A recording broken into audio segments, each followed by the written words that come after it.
कर्म का सिद्धांत, अध्याय 2, श्लोक 47।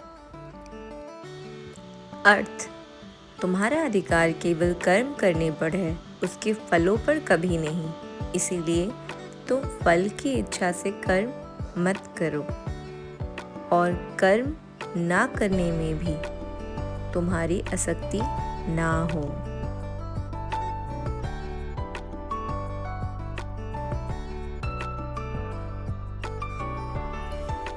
आत्मा की अमरता, अध्याय 2, श्लोक 22। अर्थ: जैसे मनुष्य पुराने वस्त्रों को त्याग कर नए वस्त्र धारण करता है, वैसे ही आत्मा पुराने शरीर को त्याग कर नए शरीर में प्रवेश करती है।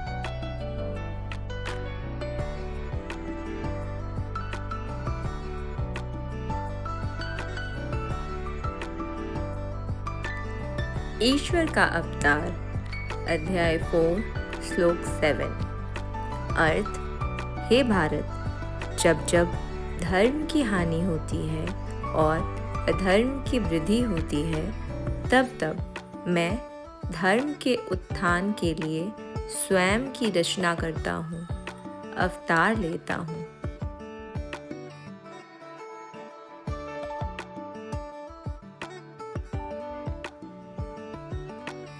आत्मा की शक्ति, अध्याय 2, श्लोक 23।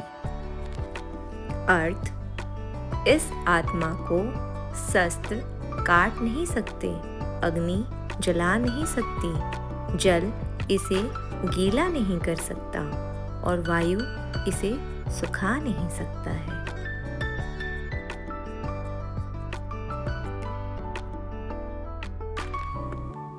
धर्म की स्थापना, अध्याय 4, श्लोक 8। अर्थ: सज्जनों की रक्षा करने, पापियों का विनाश करने और धर्म की स्थापना करने के लिए मैं युगों युगों से प्रकट होता आया हूँ।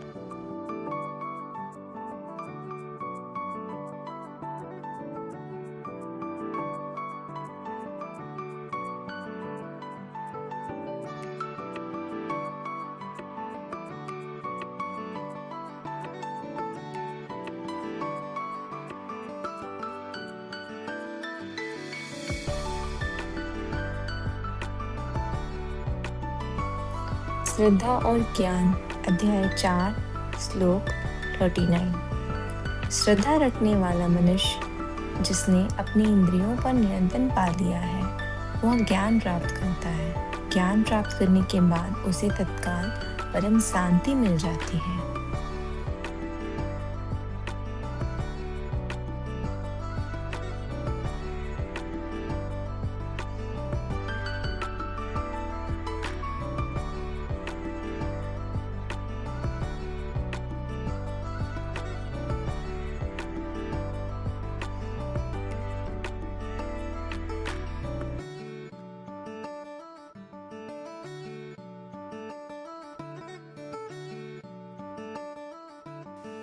ईश्वर की शरण, अध्याय 18, श्लोक 66। सभी धर्मों, कर्तव्यों को मुझ में त्याग कर तुम केवल मेरी शरण में आ जाओ। मैं तुम्हें सभी पापों से मुक्त कर दूंगा। तुम शोक मत करो।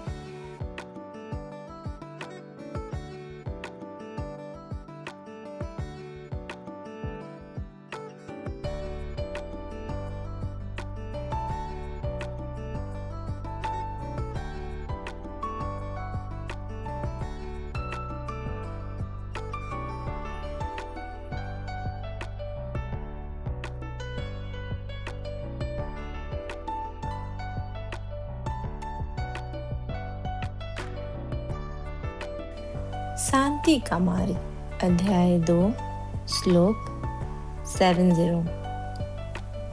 जैसे नदियाँ सब ओर से भरे हुए इस स्थिर समुद्र में उसे बिना विचलित किए समा जाती है, वैसे ही जिस मनुष्य में सभी इच्छाएं बिना विकार पैदा किए समा मिट जाती हैं। वही शांति पाता है, इच्छाओं के पीछे भागने वाला नहीं।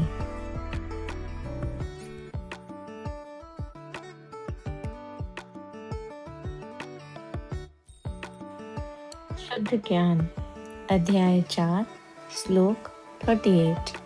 इस संसार में ज्ञान के समान पवित्र करने वाला कुछ भी नहीं है। जो मनुष्य योग के द्वारा शुद्ध हो चुका है, वह समय आने पर उस ज्ञान को अपने आप में पा लेता है।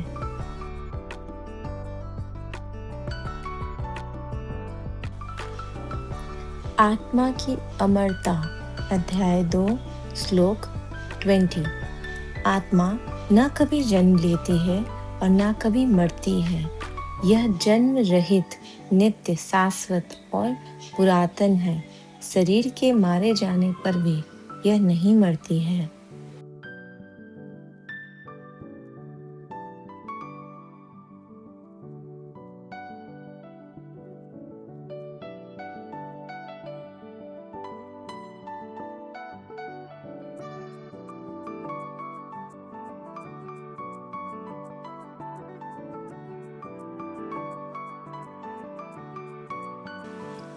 धैर्य और संयम अध्याय 2 श्लोक 14।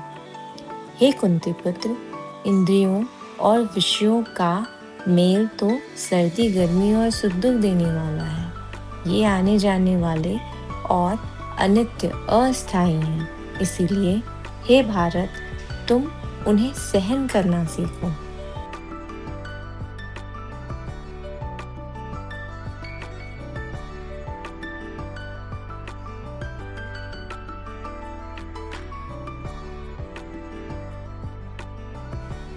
योग और कर्म अध्याय 2 श्लोक 48। हे धनंजय, तुम असक्ति त्याग कर और सफलता असफलता में समान रहकर योग में स्थिर होकर कर्म करो। यह समानता की भावना ही योग कहलाती है।